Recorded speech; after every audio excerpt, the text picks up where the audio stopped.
Hi, everybody. It had been a while since I had turned the camera around for these weekly sparks, and so today I thought I would just pop in and say hi before I get to today's page. Sorry, allergies, windows open.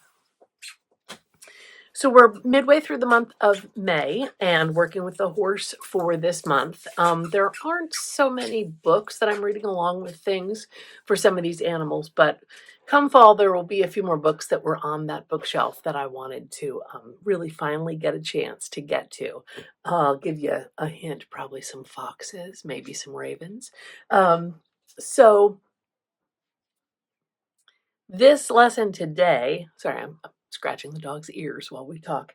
This lesson today is kind of a mashup. It's inspired a little bit by the kelpie from Irish and Celtic folklore, the fairy horse that would trick people onto its back and then ride into the depths with them. It's inspired by a statue of kelpies, which is in Scotland. But there's a little bit of, because that's a water horse, then there's the hippocampus, there's the actual seahorse. So I'm not quite sure where we're going today, but I've got a cup of coffee and the dog's got a bone to chew on, so I'm going to turn the camera around and get started. I will say before I get to work that I would love to have subscribe, like this video, stay tuned on Wednesdays for new episodes of Weekly Spark, and all those YouTube things help the channel definitely, but I love having comments and seeing that you're out there. So hit the bell for notifications, give it a thumbs up if you like the video, subscribe if you want to stay tuned, and make sure to see more. But for this week, working with themes of water and horses and seeing where that takes us. So, Sláinte, let's turn the camera around and get to work. So I'm between sketchbooks right now. I've been using the Arteza Square 8-inch so much lately, and I love it. I love the option of doing one page or a full spread, but I filled one up, and obviously, they come in a 2-pack. I have another one, but I also have this big Mama Jamma, also by Arteza, also with watercolor paper, and that's kind of fun. So this might be the next one that I start work in. It is, I don't know, 9 by 12. But since I couldn't decide, I'm in my trusty old Canson watercolor spiral bound. I've taped off the edges, and I have a couple images from my resource file. This is that sculpture of the kelpies that I told you, that I mentioned, from Scotland. I wish the seahorse went that way, but it might be interesting to have everybody swimming across the page this way. So I'm going to pause and maybe gather some scraps of paper and pull out some paint. I'm thinking olivey greens, going for deep water kind of colors. There's a really golden and lavender tones on this, the lighting on this sculpture, and there are lots of kind of browns and honey greens and kind of ochre colors in this guy right here. So yeah, trying not to go with the classic teal that I love so much. Maybe I'm going to go olive and lime greens, and less Caribbean Ocean and more river watercolors. We'll see where that takes us.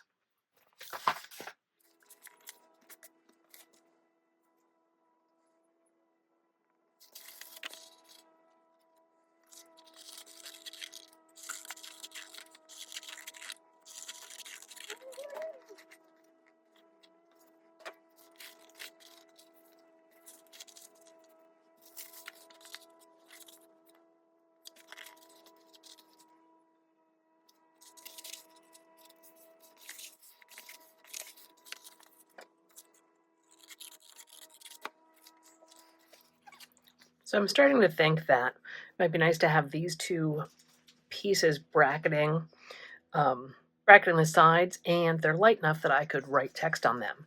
There's so many different inspirations for this, that it might be nice to put in some of the words, to put in hippocampus, kelpie, seahorse, or maybe to even put them in different languages. So that might be kind of a frame border type thing. I cut out the statue, the sculpture, and I can trim off some of the extra horse whose head you can't see. And I'm starting to think about some seaweed shapes to go kind of woven and glued in up and under the seahorse. So I will cut him out and then keep playing with some different paper. I have some blacks, thinking about deep water.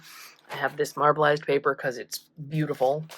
I have no idea where I got this. It's perfect colors for this.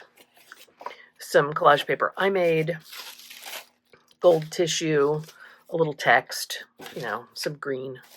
So that was just kind of the first pass of thinking colors.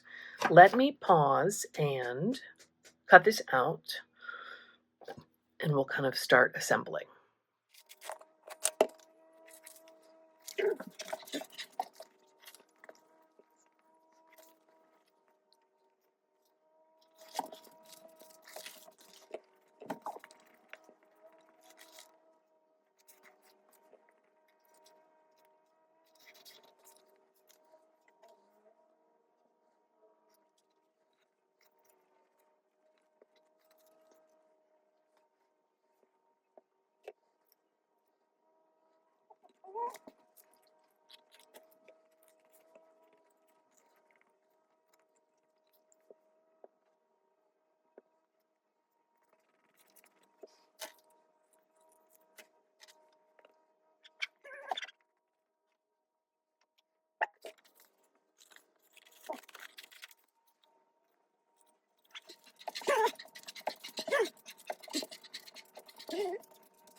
That just happened pretty quickly. Camouflaging the edge, camouflaging the corner. Now, this straight line is a problem. And I did leave kind of the edges of this paper up in case I was going to slip something underneath it. And, I might add paint, but my first thoughts were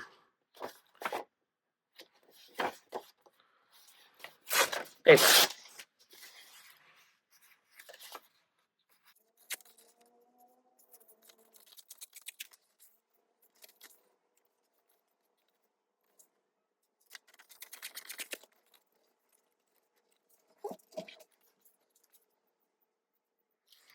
I like that as kind of like waves.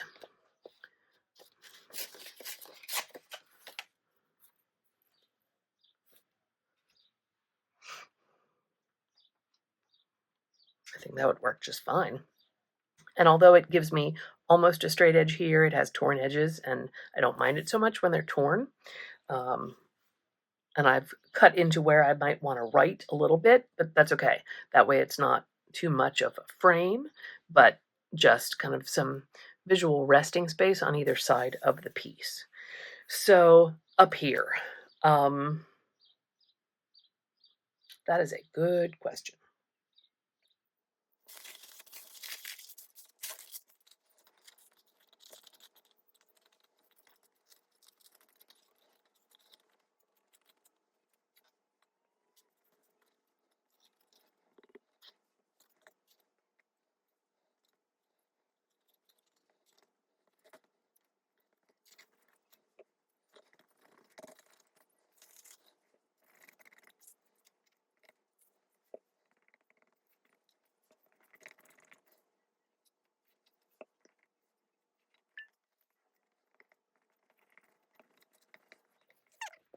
Trying not to go over those papers too much with the wet brush because I wasn't sure what materials I used to make those, and I didn't know if some of them were water soluble and were going to smear a little bit.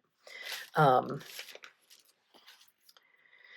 may want to look for more of that dark blue because it stops in an awkward spot. If it even stopped out here, it would continue the line of the nose, the shape of the nose. So let me look for more of that dark blue. I'll be right back. All right, I found a similar blue.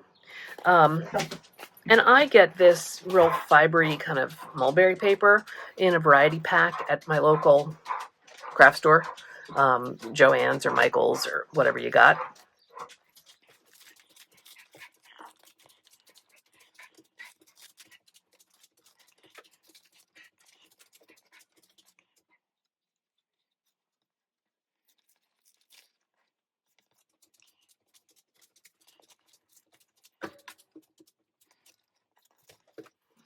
So definitely a planning problem, since I should have left this to be attached to much later. But it's too late to do anything about that now. So we're going to see what we can do.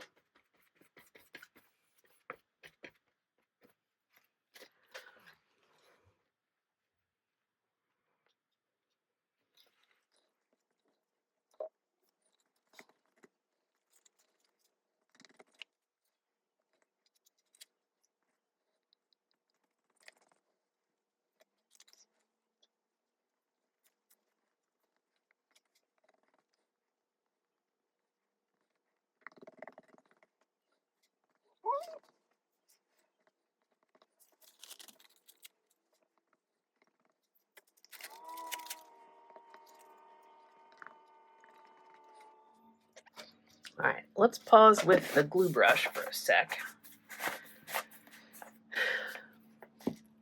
And let's pause with the paper, because we're going to need to make some marks. We're going to need to have this not just be straight paper. Why? Because I feel like it. I feel like making marks. So the first thing I pulled is this stencil of kind of water waves, which would be nice in like a really dark, maybe sap green on top of this. I pulled this stencil and this one. These two are both by Stencil Girl. Nope. One is not. This one is for sure. Because they might be nice as water cresting, right? White caps. So that's where I am. I might start with, what else did I pull? Pull a little Payne's Gray, because I thought that might be nice to kind of edge around where there's paper showing and maybe kind of feather it back in. Not exactly sure what I'm going to do here, but I'm going to work with a dry brush and see what happens.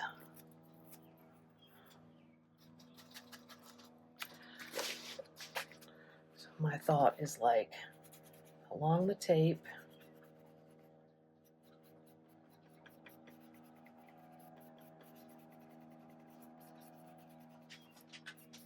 and then just a few marks to drag it down into the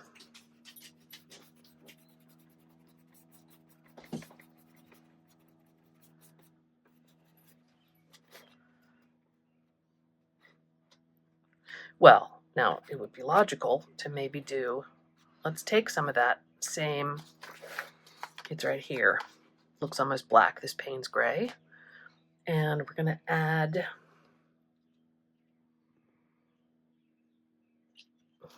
this is called Terre Verte.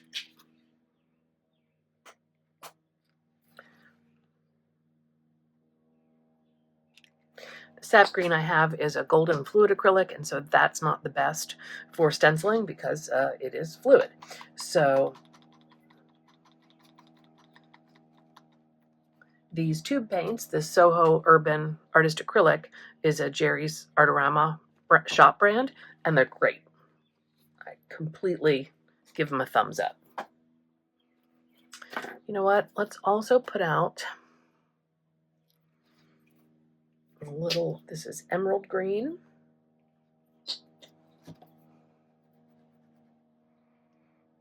And we'll put out a little Titan green buff, which, oh no, you know what? I love Titan green buff, so I bought it in tube form as well, because then I can stencil with it, since the original bottle was fluid. It's like I had a plan.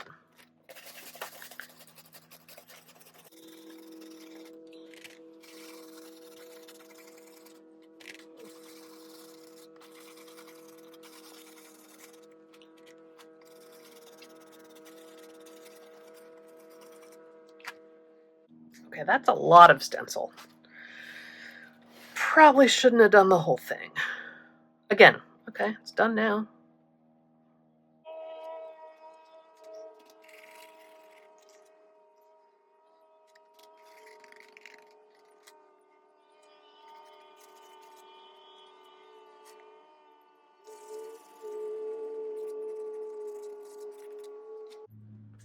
It just felt like there was too much pattern, so I wanted to smear that a little bit. Not exactly sure if that's going to work, but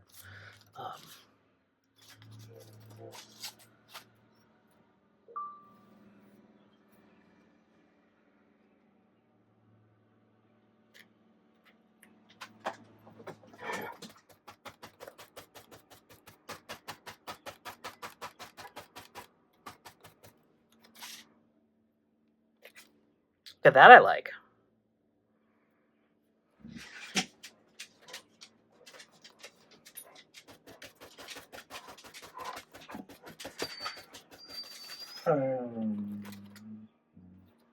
That I like very much.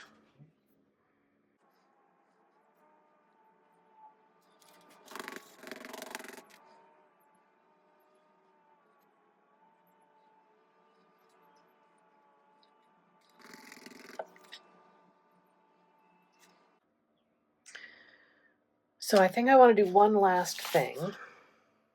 I'm not sure at all about the words anymore, but because I really like this white, I want to balance it out with some white over here.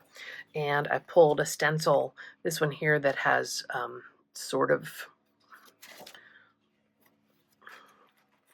it's not really a spiral pattern, but I'm going to not do the dot and dash along the bottom of it and just line up the circles.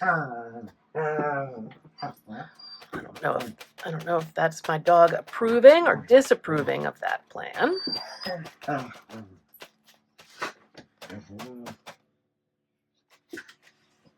just added too much water to my white paint. So we're pivoting for a sec on that one. And I am going to grab a makeup sponge instead of the stencil brush.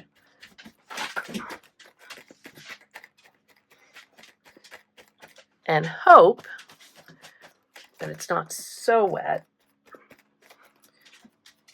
that it's going to all seep out. I think it's going to be pretty subtle.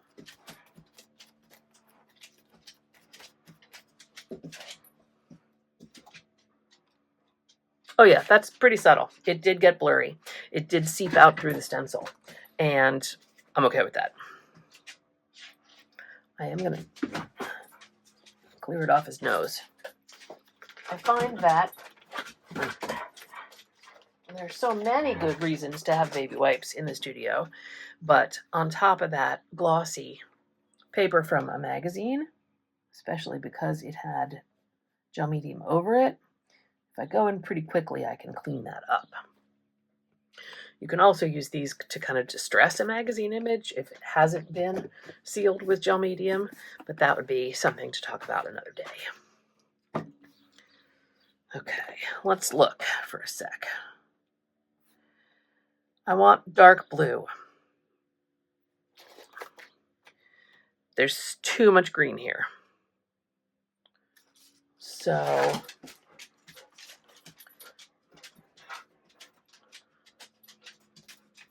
we're going to use this stencil again. And we're going to go dark blue.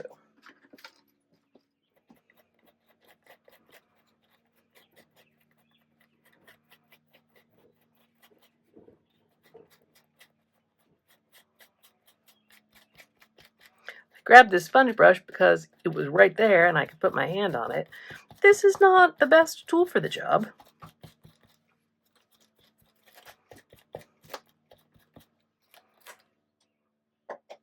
But it kind of worked. Let's do one more little one.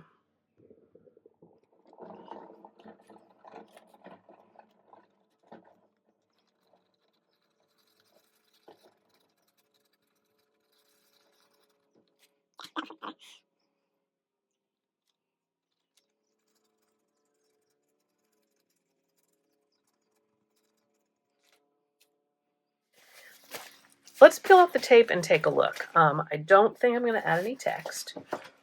It did go in a different direction than I was expecting. I am pretty pleased with it. It's not my favorite page that I've done lately, but it doesn't displease me. I think it'll look better in a sec when we do this. It's always satisfying. Except for the spots where you've glued your paper over your tape.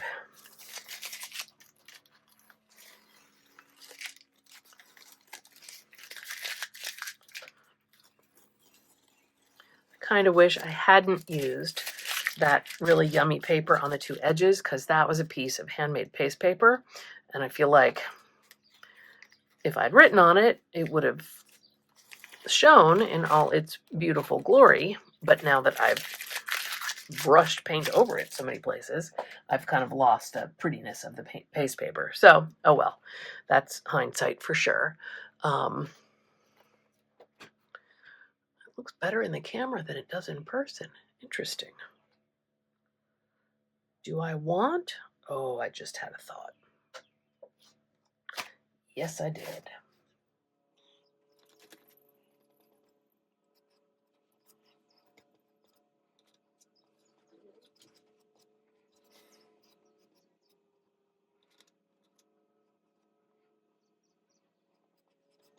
Oh, whoops. Forgot there was no tape there. Wow, I gotta stop. I'm clearly going to mess this up if I keep going, because already I've got a spot to try and white out. Anyway, here is a page that was inspired by horses and water in all of their myriad forms, from the seahorse to the kelpie to the water horse to even, in my head, although not represented on the page, was the hippocampus of classical Greek myth. So I hope you liked that rather chaotic daily spark, weekly spark. Chaotic. I got to drink some more coffee. Come back next week. We'll do one more for the horse before we switch to another animal for the month of June. Hope you get some time to take it to the page this week. And as always, thanks for tuning in. Bye for now.